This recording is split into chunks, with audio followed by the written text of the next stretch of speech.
Good afternoon. I see several of you all jumping on. We're going to start promptly at about 12:02 just to give everyone a chance to get logged in, but thanks for being here.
Good afternoon, everyone. It's just now noon. I'm going to wait about 1 or 2 more minutes just to give others a chance to get logged in because I see people are still joining us, but thanks for being here.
All right, it's 12:02, so I'm going to go ahead and get us started. My name is Katy Leffel, and I'm the director for the Oklahoma School Foundations Network. The Oklahoma School Foundations Network is a program of the Oklahoma Foundation for Excellence. We are a nonprofit entity in Oklahoma City that supports public education across the state. Our mission is to encourage and recognize academic excellence in Oklahoma's public schools. And the program for school foundations was started some time ago when it was recognized that school foundations have an important part to play in supporting the activities in public schools and in filling gaps that we all know are common everywhere in public education. So this is the second of something very new that we're trying this year. The Oklahoma School Foundations Network has sponsored an annual fall forum for many years that was a learning opportunity for leaders and volunteers with school foundations across the state to come together and learn best practices, learn new ideas, and learn from one another. And obviously, in the midst of our current pandemic, gathering together in large groups for a conference just isn't happening. And so we re-envisioned the Fall Forum this year to be a series of Friday noon webinars. There are 5 of them. We had one last week, and this is our second, to give the opportunity for leaders across the state to learn on several different topics. And so today, I'm going to be sharing with you the ABCs of School Foundation Board Service. Whether you are a paid staff member of a board, of a foundation here in Oklahoma, or if you're a board member, volunteer, president, I think you're going to find something that would be a great takeaway for you in our presentation today. But before I get started on that, I just want to take a minute to tell you a little bit about our School Foundation Network services, things that I can do to help your foundation and to support you. I'm always available to work with boards to provide board training and retreat services. I do strategic planning retreats with boards. I'm looking forward to continuing this webinar series, and so I'm very open to hearing about topics that you all would be interested in having more webinars presented on in the future. We produce a monthly newsletter, and hopefully you're on our newsletter distribution list. If you're not, that's something that's easy to fix. Feel free to email me, and I'll put my card up at the end of today's presentation. I'm also available for on-call help and support. I know that many of you are volunteer foundation leaders and you work full-time in other jobs and also have obligations like all the rest of us. You can call me anytime to ask a question or to have me research something for you. I can't always provide an on-the-spot answer, but I'm happy to track down the answer, because if you're asking a question, it's very likely that other people would like to know the information that you're seeking as well. And so I love taking time to research kind of thorny issues and provide support for on-call type questions. So feel free to reach out to me anytime to help your foundation. I also want to just give a quick overview, a quick commercial for our larger Foundation for Excellence programming. This week, our Academic All-State applications were made available on our website. Our Academic All-State program honors the top 100 senior students across the state for their academic achievements. So take a look at that. If you as a school district, if your school district would like to get your senior students, your excellent students to apply, you could let them know about that program in case they're not aware. And we also offer throughout the year a lot of other great programs for teacher development and teacher training. Some of those are a little different this year in light of COVID precautions, but I would just encourage you to head to our website, www.ofe.org, to check out all the things that we have available.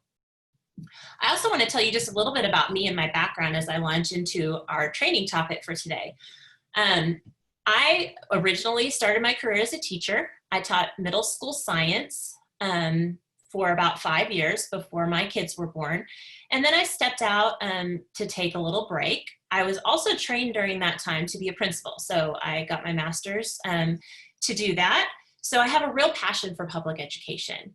As I stepped back from my career life to raise my family, I became very involved with the local schools that my children attend, and served as PTA president, served as president for about 5 years of a board for a small foundation that supports our local elementary school.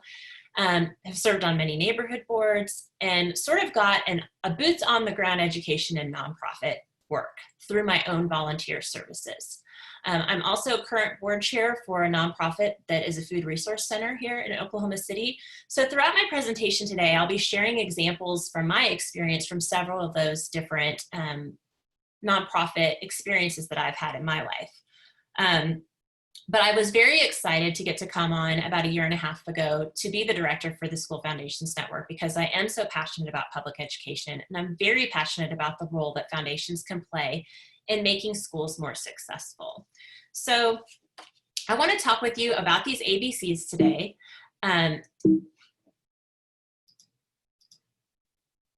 All right. 3 overall keys to becoming an outstanding foundation board member, the ABCs. We're going to learn today about what it means to truly advocate for your district and for your students in your district, to be about the business of your foundation, and what it means to contribute.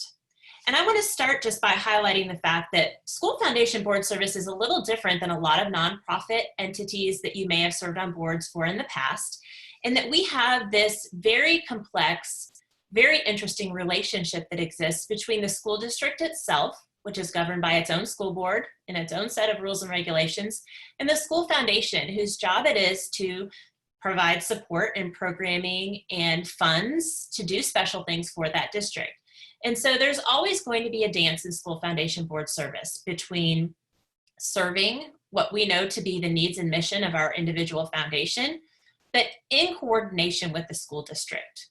And I say it's a dance because both sides need each other. Both sides need to get together and agree upon the right way to move forward and to make the best use of the resources of the school foundation. But the district also doesn't get to come to the foundation and just dictate what happens. So as a foundation board member, you have to have a strong understanding of exactly what your foundation exists to do and make sure that you honor that calling. So I kind of want to start with being an advocate and being an ambassador. So when I hear the word ambassador, when I hear the word advocate, the first word that comes to my mind is diplomat or being diplomatic. And I think that is a huge and important skill that all School Foundation Board members need to have. We are cheerleaders for our district. We need to be positive. We need to be good at communicating. We need to stay calm and collected. You all know we are in the midst right now of a very, very difficult time for our public schools. It is not possible for our school leaders to make a decision that makes anyone happy, much less everyone happy. And we all have our own personal opinions about the multitude of issues that are facing our schools today, safety within the pandemic, virtual schooling. And I would just emphasize to you that my number one thing here is to keep your affect, your messaging positive. But what that comes really down to is building relationships with people, being able to go out and garner public support for your district. So you have to start with knowing your why. And the first why is, why does your foundation exist? You ought to be able to tell someone your foundation's mission statement, your reason for existing, with very little thinking. If you don't know your foundation's mission down pat, it's time for you to learn it. Get out a card, write it down, think about it, and make sure that you own it and understand it. That's a real key in knowing, why do you do the work that you do? Why does the foundation exist? I'm sure you've heard that question before from people. What exactly is the foundation? A lot of times foundations struggle for recognition in their communities, and you meet people all the time that say, oh, I wasn't aware we had a foundation. Well, you need to know why your foundation is there and what your mission is. And then secondly, it's really important for you to know and be able to articulate why you're passionate about that mission. It's not enough that there is a mission for the foundation. In order for you to serve on the board that you serve on, hopefully you join because there's something about that mission that really speaks to you and is really important and powerful to you. So in addition to knowing the foundation's why, you need to know your why. Why are you on the board? Why are you supporting this cause? Why are you giving your money? Why are you soliciting others to be a part of what's happening? So again, if that doesn't roll easily off your tongue, if you're not sure about your story, spend some time thinking about it and jot down some thoughts so that you have that sort of fresh and ready to go. If you're to be asked by someone, oh, you serve on the foundation board, why are you involved? It's really important as an ambassador and as an advocate for you to have your story ready to go. And then this third point kind of goes back to what I was just talking about, especially in this day and time. Remember that the foundation and the school district are linked. Ambassadors need to keep the focus on the positive. And that doesn't mean that you won't have times where you disagree with a decision the school board might make or a superintendent might make. But I would just encourage you to please think about the appropriate channels to go through to have a conversation about it with the people who can actually affect change. Hopefully, as a member of the foundation board, you're building relationships in the district. Maybe you've gotten to know the principals, the superintendent through your work. If you have a real problem with something that's happening in your district, don't post about it on Facebook. Give a call to the people who are making those decisions and have that conversation in person so that you can feel good that you've expressed your concerns in an appropriate way. But I just would urge you to please keep it positive. You can do real damage to your district and to your organization's mission if you don't. I asked you earlier to think a little bit about your why, and what that comes down to is because you really need to know how to tell a story about your involvement and about your foundation that speaks to others. And so I want to encourage you today to take some time to really think about what would be your pitch for your foundation. A lot of people in nonprofit work have in the past called this an elevator speech. What would you do if you were in an elevator with someone who really wanted to get involved with the foundation, and you knew you had about 2 minutes to say something to that person to make them understand what your organization is all about? And I have a couple quick examples here that I want to share with you about the Food Resource Center that I serve on the board of. So if you were trapped in an elevator with me and I was going to tell you about this organization, which is called Skyline, I would say the following. And so, Skyline's job is to help fill the gaps for the working poor and our elderly patrons on a fixed income.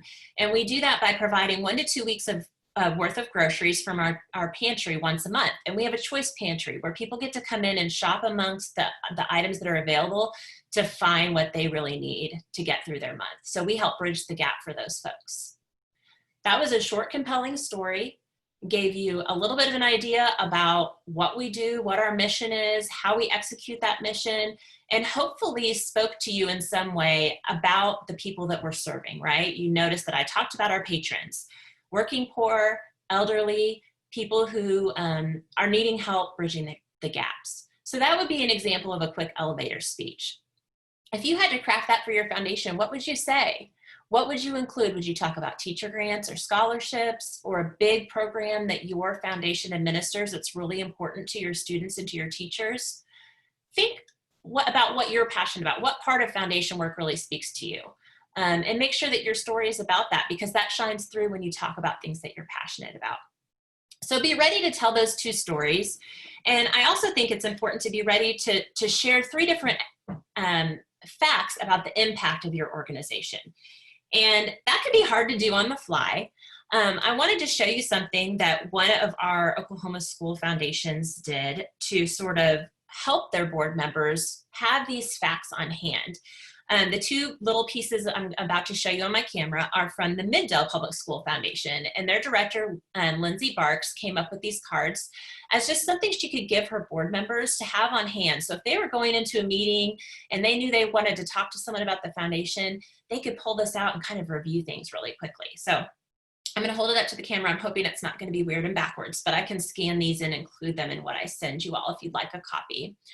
So what she did was she came up with basically a list that just showed some of the things on one side that their foundation has accomplished, and on the other, she listed some easy ways to give. So it included on the ways to give their website, mail. It lists that they're willing to take memory and honor of gifts, auction items, sponsoring an event, or recurring monthly giving. And then on the impact side, she wanted her board members to be able to know off the top of their head, the last 3 years we've awarded over $100,000 in teacher grants. We've served over 2,000 students with our homeless student fund. We put in a refillable water bottle dispenser at every site in the district. We hosted the elementary music festival. We've awarded scholarships. She listed those out for her board members so they would easily have them on hand when they needed to have that information, which I thought was really great. And then the second piece that she did that I thought was really creative and cool is something that you could use for an event, or something that you could just have on hand also to sort of leave in places around town. And she made this card that had their logo on the front, that had their address. And then on the back, she actually created a QR code that takes you directly to the donor spot on their website. So if you were meeting with someone and asking them to become a donor and they said, oh yeah, I think I do want to become a donor, how can I do it? She could slip them this card. It would give them all the information they needed to give online directly by accessing this with their camera's phone or by sending in a check.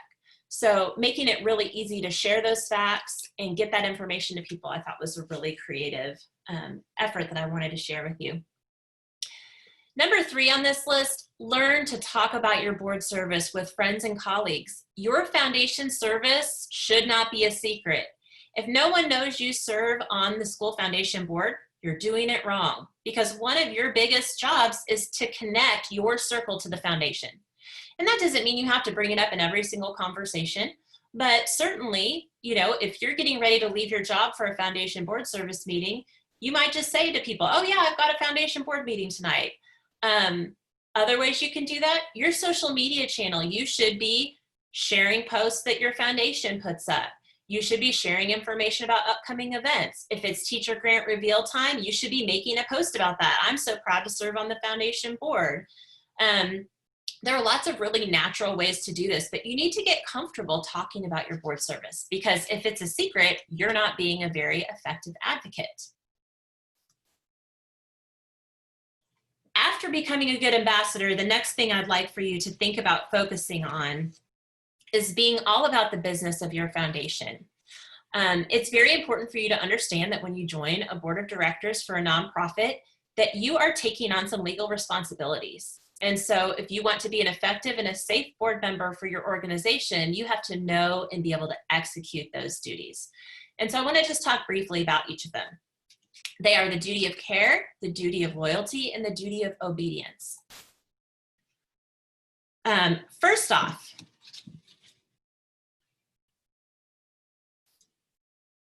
the duty of care. What does that mean? The definition. You need to take care of the nonprofit organization by ensuring prudent use of all assets, including facility, people, and goodwill. Okay, basic definition. Here's how I like to break this down. You must be able to read and analyze financial statements for the foundation. Some of you on this call may be in the finance sector for your jobs, and this is a no-brainer to you, and you're thinking, what is she talking about?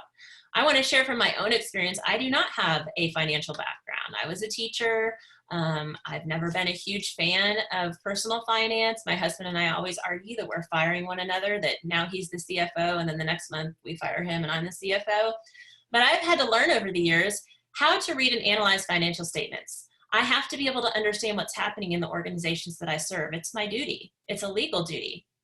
You need to be able to look at the budget and understand what each of the categories stands for and is linked to. Projected income, you have to look and say, are we being realistic in our budgeting?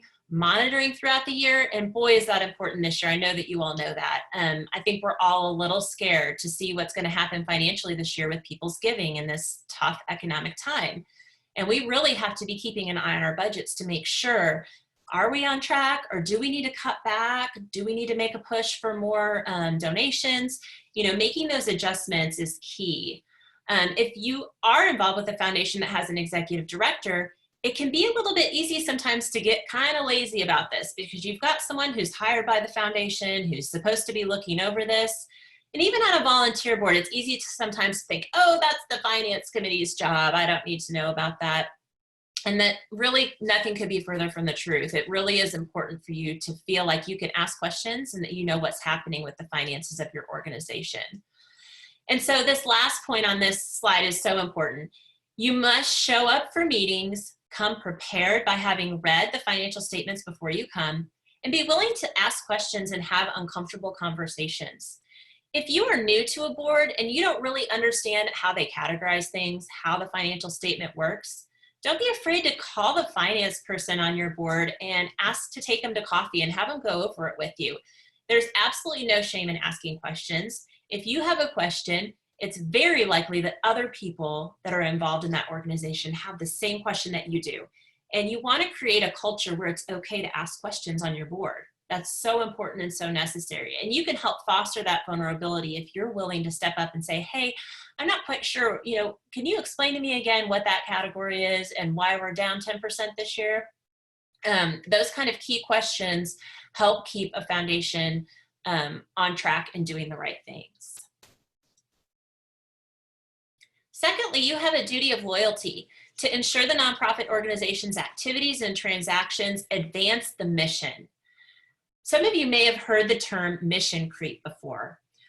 Mission creep is a term that's used in the nonprofit world to talk about the fact that sometimes as an organization, we start out with a crystal clear mission, knowing exactly what we need to do to advance that mission. And over time, our district or people on our board come up with great ideas. Oh, what if we did this? What if we did this? And you add things and you add things. And sometimes you get off track. So it's very important that you evaluate your program activities, that you ask yourself every year, is this program still accomplishing what we set out to accomplish? Is it still helping to further the mission of our organization? And if it's not, you sometimes have to have hard conversations about sunsetting a program, about letting a program go away that maybe has gotten your foundation off track and isn't serving the mission that you want it to serve. You must participate in planning for the future of the organization. I can't stress enough how important it is to have strategic conversations about the future with the people involved in your board. I mentioned at the outset of this webinar that I've started providing strategic planning services for foundation boards. I had the opportunity to work with the Miami Public Schools Foundation up in Miami, Oklahoma last year. Had a great time with them, spent the day coming up with ideas, dreaming about the future of their organization. And I'm excited to tell you about 2 weeks ago, I saw a post of theirs on Facebook that alerted me to the fact that they've made some real progress since I worked with them last fall. They've started a push for a big alumni program to get more alumni involved in the foundation. That was part of the newsletter that I came across. And they have been able to hire a staff person for the first time, which was another major goal of theirs. So if you don't make plans for the future, you can't advance your organization's work. You need to understand your conflict of interest policy and actively enforce it. It's great to have people on your board who can help provide services for you, and it is completely okay as long as you are upfront about the relationship and the ties that someone has to an organization to take advantage of their contacts. I'll give you an example. For the Skyline Food Resource Center board that I'm on, we have a board member who owns his own branding and marketing company. And we were ready to get a new logo, a refreshed brand going for our organization. So we asked him if he would submit a bid, and then we asked some other organizations if they would submit bids as well. I was not surprised to find out that our board member's bid was the lowest because he was willing to write off a lot of his time in service of the organization. But we went through a process. We looked at other vendors. We made sure that we were making the choice because it was best for the organization, not just because we had a board member who was involved. So that would be an example of a time we had to acknowledge this is a conflict of interest issue, so we want to be upfront and let you know that this company is owned by our board member. But it was also the best proposal at the best price, the best thing for our organization. So voting yes is not forbidden or not okay. We just need to be upfront about those things. And then this last one, maintain confidentiality. It is so important that you be able to discuss your district activities, your organization's activities, and to have hard conversations in a room and know that those are not going to be taken out into the public sphere and shared with other people. So that's an important thing to remember. Your final legal duty is the duty of obedience. So that is to ensure that your nonprofit organization obeys all the laws and regulations that govern nonprofits, that you follow your bylaws, that you adhere to your stated purpose and mission. Number one on this, read your bylaws, understand your bylaws, and update your bylaws as needed. A lot of people get freaked out by bylaws and they think, oh, it's not in our bylaws, so we can't do that. Bylaws are a living and breathing document. And although you don't want to change them at every whim, it is completely appropriate to update them so that you are in alignment with how you're practicing with what your bylaws say that you should do. I'll give you another example of this. Same food resource center that I'm on the board for. So our bylaws stated that we meet on the third Thursday of every even month. Well, we wanted to change it to the odd month. We just amended our bylaws. Very simple process, not a big deal, but just ensuring that we are following and understanding our bylaws and operating in the way that our bylaws say that we should operate. Obviously, sometimes bylaw changes are about things a little more controversial than changing the date of a meeting, but that still doesn't mean you should shy away from making the changes you need to make sure that you are operating as your bylaws say that you're operating. Staying focused on the central purpose of your foundation, again, just another key, are you adhering to that stated purpose and mission? And then this final one, be sure that the foundation is in compliance with federal and state laws regarding tax filings, employment law, appropriate disclosures, and more. I would add to this in this time of year, political activities. there are lots of laws that govern that political action by nonprofit groups. So you just want to be careful that you understand what the rules and regulations are. And that's not any of it meant to be scary. As far as political activities go, I would give that as an example. Some people think, oh my gosh, you can't be involved at all in anything political or you're just going to lose your 501c3 status. That's not the case. And I would give the example of a small foundation that we have here in Oklahoma, really cool foundation in Noble, Oklahoma. And the Noble Foundation provides candidate forums for every election in their community. They invite all members who are, or all of the candidates who are running for a particular post to come together. They crowdsource questions from the community and they ask them in a public forum. Perfectly appropriate. They're not taking a side. They're not recommending a particular candidate, but they're hosting a critical conversation. So that would be an example of understanding what the law says and making sure that you're operating within what the law allows. My final C, contribution. Okay, what does it mean to contribute as a board member? I know you all have probably heard these top two things that are listed here: giving of your time, talent, or treasure, or that you're looking as a board for people who are workers, wealthy, or wise. And I would argue that you need to have a combination of those attributes when you're joining a board, and that you want to think about how you can maximize all three of those. That you need to make sure you have some time to give to the organization. Everyone has a talent. So when it's time for something to be done that falls in your wheelhouse, hopefully you step up to become a part of that. And then treasure. Contributing a meaningful donation to your foundation is important. I've seen a lot of different guidelines over the years. If you join a board, that should be in your top 3 or your top 5 gifts that you give charitably that year or each year that you're involved. However you measure that, it's not to say that you have to be wealthy to serve on a board. And so I don't like in the workers wealthy wise, I don't really love the wealthy part of that. Because what it's really about is giving a meaningful donation for you, whatever that means for your family. We all have different resources. And I think in the interest of having a really diverse board, we certainly don't want to screen people out based on their ability to give overall, especially if they're bringing other perspectives, voices, talents to the table that we really need. But I do think it's incredibly important to recognize the board's responsibility is fundraising and resource development. And when you're asked to be on a board, you're asked to contribute to that. And I personally believe that if you're not willing to give a significant donation to the organization, it's awfully hard to ask your friends in your community to do the same. So hopefully you're willing to step up and make a contribution, because then you can look at your friends, you can look at your network, and you can say, I give to this organization for the following reasons. I think it's really important. I want to encourage you to give as well and to come with me and contribute to this organization. And this last one, so really important. Board members should be prepared to leverage their connections, networks, and resources to help provide funds needed to carry out the foundation's mission. And I want to stop here and talk a little bit about what this means. A lot of us feel really leery about asking people for money. And so you read that and you think, ooh, yeah, I'm not going to go ask all my friends to give to the board. I don't feel totally comfortable about that. I want to broaden your horizons about what it might mean to leverage connections, leverage your network and resources.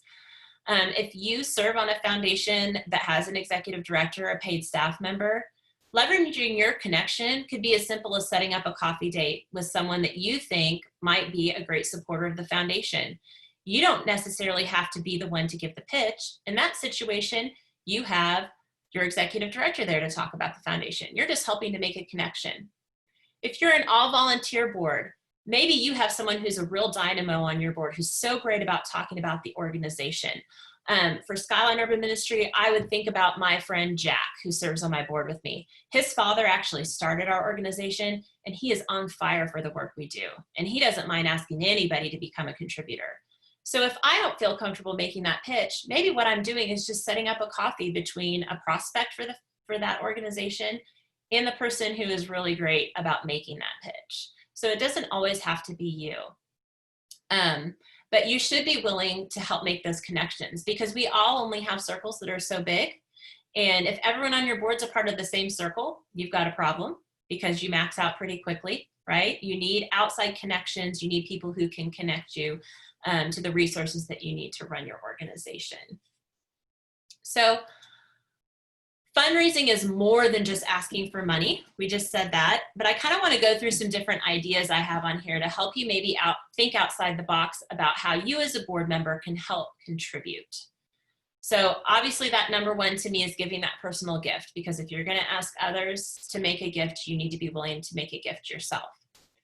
The second, include the foundation in your own estate plans. If this is a phase of life that you are in, you should consider whether or not you want to make some estate planning designations for the foundation. If it's something that's really important to you and you want to give a gift in that way, I would encourage you to set that up. That allows your board to use you as an example, as an ambassador for that program. And it allows you to also say to people, hey, you know, I've made a bequest to the foundation in my will and in my estate plans, and I would encourage you to do the same. I'd love to talk with you about it. It helps open conversations. If you are not in that stage of life, that may not apply to you. I have young kids at home. I'm not making my estate plans right now. So I'll go on to the next one. If you're not going to be making your estate plans anytime soon, that willingness to identify potential donors and be willing to make introductions is huge. You have to be willing to be open to bringing them to something. If you live in a community that's kind of smaller and you have the same people that are going to all the events, I like to call this event trading. It's something that I know I've done in my life, and I'm not afraid to ask my friends, if you ask me to come to your luncheon and I go, I know I'm going to be asked to write a check, but I also know that when I'm putting a table together for our foundation event, I can invite you right back, and I know you're going to write the same check right back to me. That happens, and that's a reality, but you have to be willing to sort of leverage those connections and those relationships in your life with people who are willing to show up and support causes that you believe in. Number 4 is such an easy one, and it's something that I think gets overlooked a lot. Be willing to sign and add a personal note to fundraising letters. If your foundation sends out an annual appeal, and you had board members come through ahead of time and scan through the list and just highlight, hey, these are the people that are my friends. Research shows that people are so much more willing and likely to give if a personal note from someone that they know and trust has been added to that letter. Just quickly in the margin, hey, John, you know, I sure hope we can count on your gift this year. Appreciate you. And sign my name.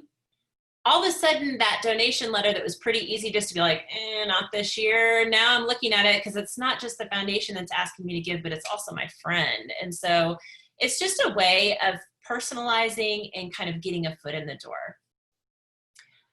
Setting up those appointments and attending the meetings with those potential donors, you've got to be willing to do that.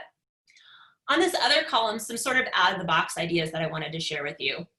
Especially in this time of COVID, what about hosting a small fundraising house party? If your book club is still meeting in the backyard, socially distant, you know, spread out in chairs, that might be an opportunity for you to talk about and solicit some help for the foundation. I like to give the example, my husband is involved in a bourbon tasting club with some guys in our neighborhood.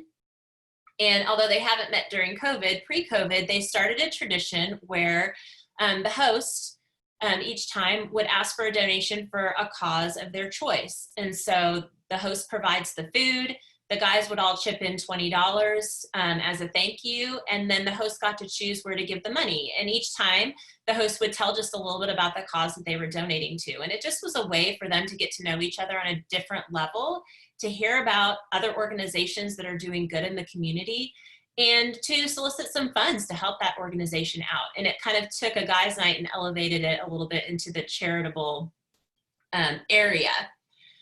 And just sort of another creative idea that goes with that, that same group, my husband was gifted a very special bottle of bourbon from a client. And it was something that was very valuable. And he thought, oh my gosh, I don't even know if I want to open and drink this.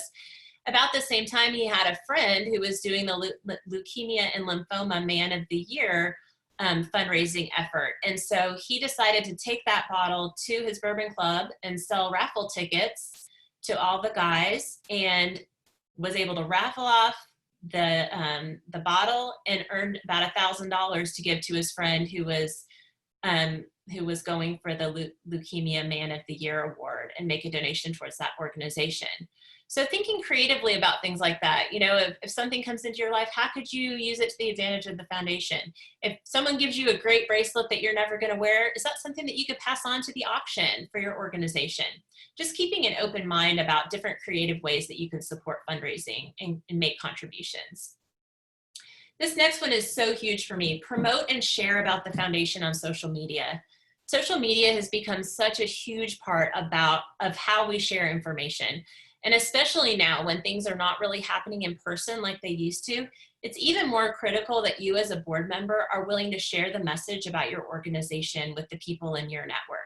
So if the person who does communications for your foundation shares that there's going to be an online auction, please share that post. Help multiply the reach. Again, positive things. If it's Grant Patrol time and the foundation's posting cool pictures about Grant Patrol, please get on and share that. Just helping to spread that message a little bit further each time really does make a difference overall. Organizing fundraising and donor recognition events. If you are an organizer and a doer in your foundation, that is absolutely a contribution. It's a huge contribution. And I know many of us over the years have spent a great deal of time providing support to our foundations in that way. Writing thank you notes or making thank you calls, this is also huge. Just like it takes just a little bit of time to put a personal note on a fundraising letter, it doesn't take much time to thank that same friend who responded to the appeal with a handwritten note. And that's just a small gesture that's a huge thing in donor relations and making people feel like their donation was recognized. Crowdfunding campaigns have become huge. Last week, as part of our non-event fundraising webinar, we talked about peer-to-peer fundraising, which is any effort that mobilizes people who are a part of your foundation to go out and fundraise on the organization's behalf in a way that makes sense to them. You may have seen this in the way of birthday fundraisers on Facebook, or people who garner sponsorships to run a 5K. All of those are sort of crowdfunding opportunities that your foundation might want to consider as ways to gather contributions.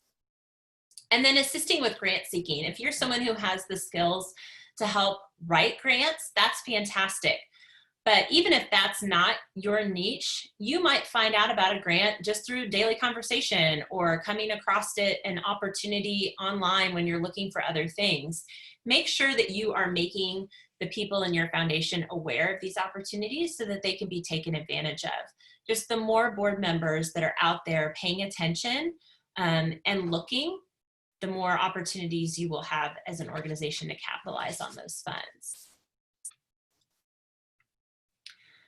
So that's kind of what I've got for the ABCs of School Board Foundation Service. My colleague Brenda is going to help promote you all to panelists so that you can come on screen and we can do a little bit of a question and answer time. And while she's doing that, I just want to take a second to let you know about the 3 upcoming webinars that are still set to happen. Next week, we have a webinar on data-driven storytelling.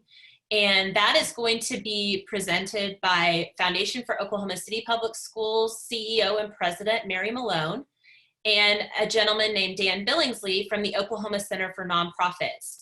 And they are both fabulous, dynamic people, and I know that they're going to have great information to share with us about learning more about how to measure return on investment, ROI, and put that ROI information into your storytelling to help drive even more giving to your foundation. So that's next week's webinar.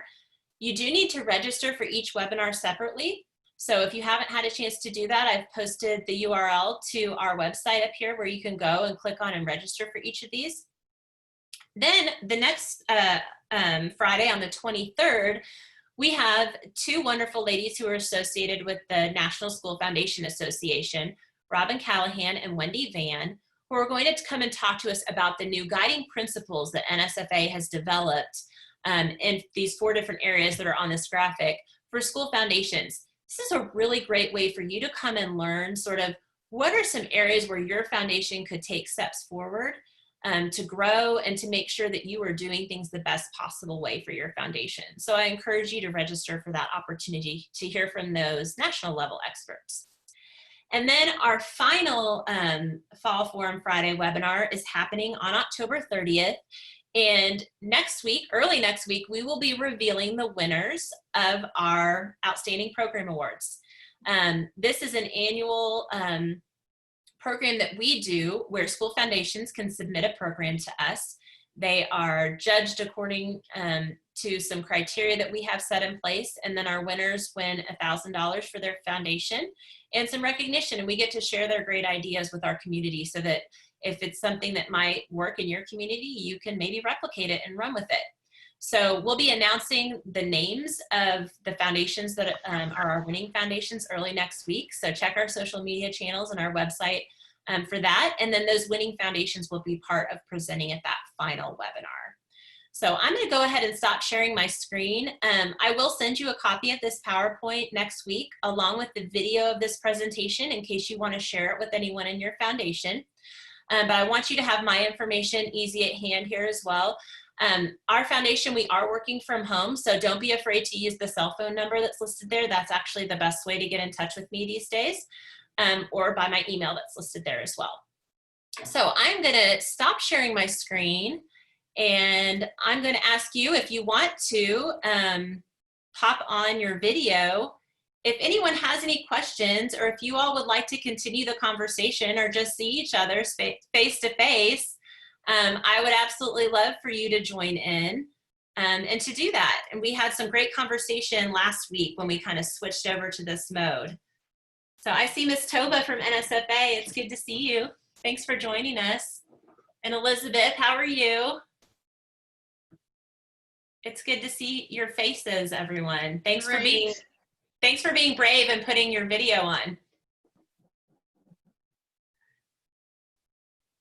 So does anyone have a question or a comment or a thought? Katy, great presentation. Thank you. Hi, Miss Blair. Hey, how are you doing? Sorry, I had to join late. I had a call that I had to jump on. Oh, that's okay, David. I'm going to send the video of the presentation out on Monday along with the PowerPoint presentation so you can go back and see what you missed. Awesome, thank you. And just so that you all know, you're fine to share that with other people on your board if you'd like to as well. Katy, I have a question. Yeah, absolutely. So I know you've been doing some board strategy planning and board retreats. Can you share typically what the fee is for something like that? I'm interested in that. Yeah, absolutely. So it's free. That's a good answer. Yeah, so hopefully that will make all of you happy. I just do that as a part of my job. And so the process that I've used, just to kind of tell you a little bit about it in case you're interested, I've gone all the way through the process with my Emma. I was getting ready to do a strategic planning with the Okmulgee Foundation in April, and of course we had to scuttle that due to COVID. So we had done all the lead up prep work for that, and we're hoping that we can reschedule that for sometime soon. And I've actually just started working with the Edmond Public Schools Foundation in anticipation of leading a day-long retreat with them in January. And so the way that I went through that with my Emma, which was a process that ended up, I thought, being really great, is that we did a series of Google surveys with their board members to ask questions, you know, to do that sort of traditional SWOT assessment. What do you see as your foundation strengths and weaknesses, opportunities, threats? We kind of went through that. I thought it was great because it allowed those board members to share very freely. Anonymously. We told them that I was going to know who they came from just so I could see that all board members responded, because we were requiring everyone to complete theirs, and that let me know who I needed to nudge, but that we would not associate their responses with their name. So it allowed for complete honesty. It allowed for sort of exploring some ideas that maybe people wouldn't have, you know, been super comfortable bringing up in a group altogether. It allowed everybody really time to read and process the thoughts of others, which I thought was really great too, and to kind of see all the different perspectives. And what I noticed that was just really interesting in going through that process is that all of the different themes that you might anticipate, you know, it was very rare that someone was noticing something that someone else wasn't saying too. And so we started to kind of see these themes and these areas that everyone was already kind of in agreement on that they needed to do or that they wanted to pursue. And so it allowed us to jump off from the very start when we were in person, having already listed through, you know, what are the things that we need to work on? What are the areas that we want to break into? And we actually kind of before that day already had our breakout groups sort of set up and ready to go. And so it just allowed us, I think, to sort of jumpstart the process and really maximize the time that we had available for them to be in small groups and talking with each other and brainstorming tactics and ideas about how to make progress in their foundations. And then afterwards, I took all of that material back, kind of wrote it all up into a report for them, made sure that they had, you know, kind of copies of all their work product, and they were able to kind of take it from there. And I'm dying to do a follow-up from them. Like I said, when I saw that newsletter come through that was all about this from a new person who is obviously a new employee and about all of the alumni stuff, I thought, oh my gosh, they're doing it. They're doing all the stuff they talked about. So that was really fun to see. And I'm hoping to maybe do a case study with them that I could share with other people to just kind of share about their experience. So that's kind of what I've done and what I'm kind of planning to do. Edmond, we just launched their survey this last week. And they're giving it to several different stakeholder groups. When we did it with Miami, they really kind of did most of their work just with the board. They didn't feel like they were quite ready to go out and get a lot of outside, you know, input. They felt like they kind of had some internal work that they needed to address. But with Edmond, they're really wanting to get input from their administration, from their teachers. And so the survey that we did for them is going to sort of break it out by those different categories. So we can look and say, what did the teachers say? What did the administrators say? And what does the board think? That's great. Hey, Katie, it's Toba. Do you have like an outline of that or some sample questions because that's such a good idea. I know, you know, our members with the National Schools Foundation Association are just sort of desperate right now, you know, to find quality board members, figure out how the community views them. COVID has, you know, there's so many of us around the country who, you know, were the anticipation when COVID hit was that, you know, we would collect money for students, but not every foundation has done that. People are, you know, trying to figure out how to best use their board members for fundraising. Your presentation was fantastic. Thanks, Tova. I want to say thank you. I would be so happy to share one of the surveys for you to take a look at. I have no problem sending That would be great. that out to you. And it's something that I've personalized with different boards, you know, the 3 so far, all 3 that I've done. So I'm not trying to talk like I'm some, you know, crazy expert on doing this, but it's been fun. I found that I've really enjoyed the process and working with the foundations and kind of helping them figure out where they want to go and what they need to do to get there. Thank you very much. Yeah. Katie, I love the things that you shared from Middale. I love the Middale example. So if you'll include that in your follow-up, I'd love to replicate some of those ideas. Yeah, absolutely. That's something that I can easily scan and attach, and maybe I'll just even add it in my PowerPoint because that might be the easiest thing. But yeah, when I actually kind of put this presentation together for the first time for Lindsay and Middale for her board, and as we were kind of preparing and going back and forth on what my message was going to be to her board, I came across, and this is like straight up stolen off of Joan Gary's, you know, nonprofit blog, and she kind of had this idea of doing these cards, and Lindsay was the one who didn't just do the impact and giving card but had this QR one, and I just thought that was genius. This would be so great even at an event if you were having an auction and you wanted to just throw these on the table so people had it right there and could easily, you know, make a donation. I thought that was just a crazy cool idea. And she said too that, like, you know, different shops around town, like a coffee shop she goes to all the time, they're like, yeah, leave a few of those out on the counter. It's just a great kind of PR piece too, and a way for people to really easily be able to access and get to information about the foundation. So yeah, I will copy those and add them to what I send you all.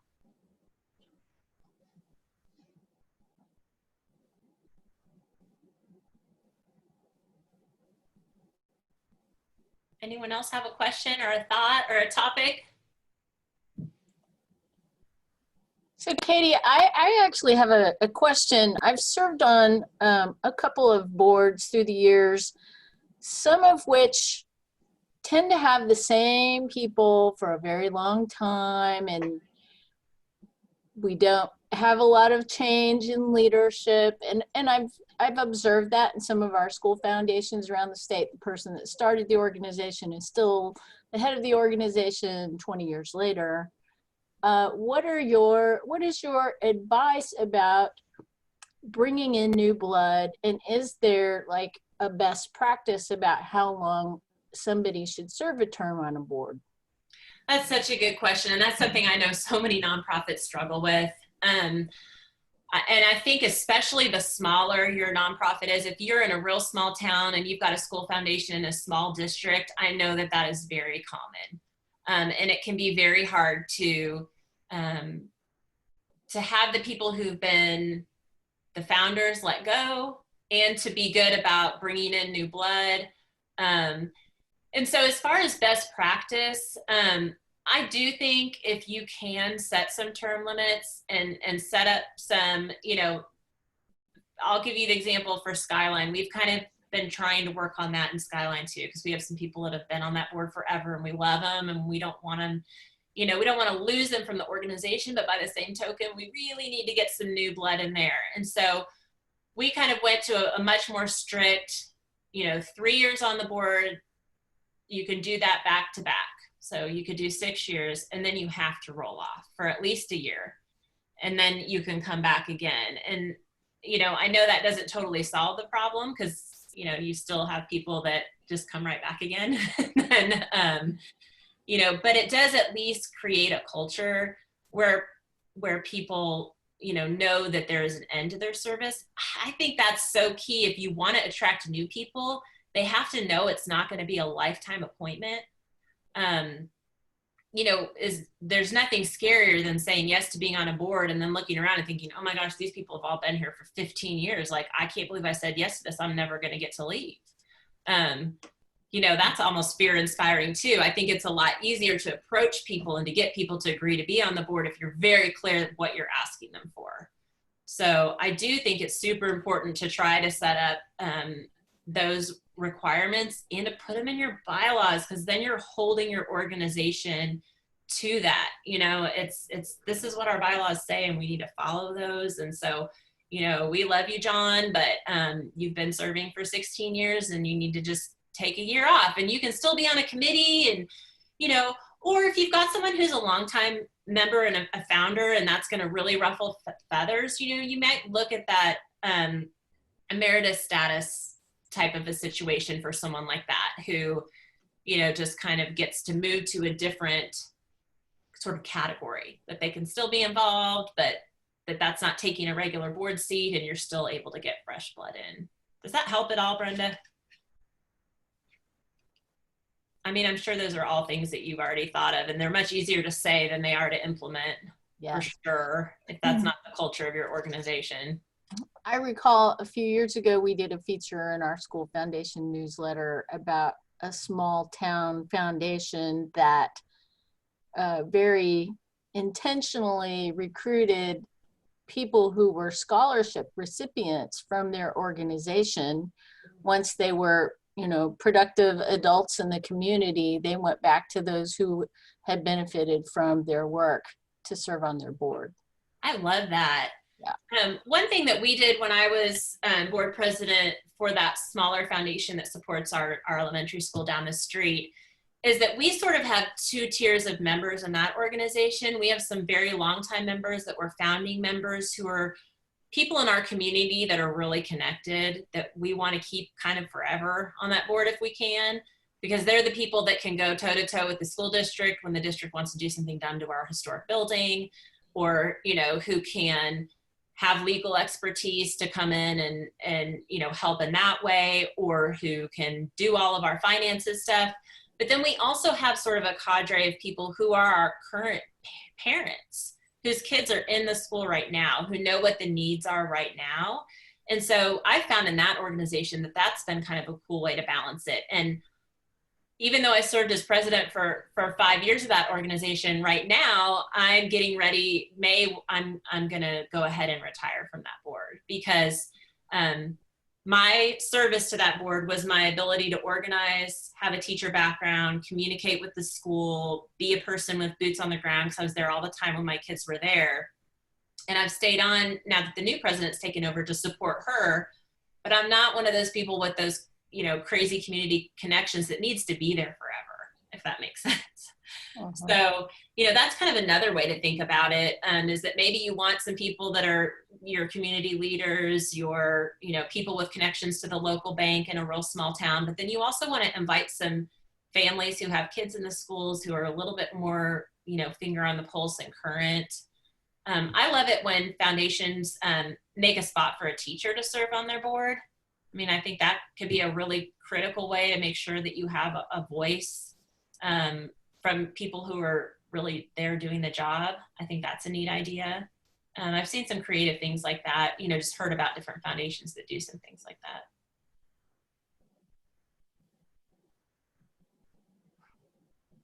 Anyone else? Well, I want to thank you all so much for making time to be here today. I hope if you haven't had a chance to register that you will take a second to go and take a look at our remaining 3 webinars and register for those. I'm also going to follow up and send you a survey. I hope it'll just be 10 questions, be really quick. I hope that you'll take a minute to take the survey. A lot of it is open-ended in a way for you to communicate with me ideas about things you'd like to learn more about in the future. So that just helps me shape our programming going forward. We have a group of executive directors of foundation leaders in Oklahoma, and we meet on a regular basis. And I tell this to my executive directors all the time, and I'll say it to you all too. I've been asked before, well, you know, what kind of presentations do you do, or what kind of services do you provide? And my answer is always, what do you need? I want to provide what it is that you need and what would be helpful to your foundation. And so if you reach out to me and you say, I want you to do a presentation on XYZ, I am ready to research and help provide that for you.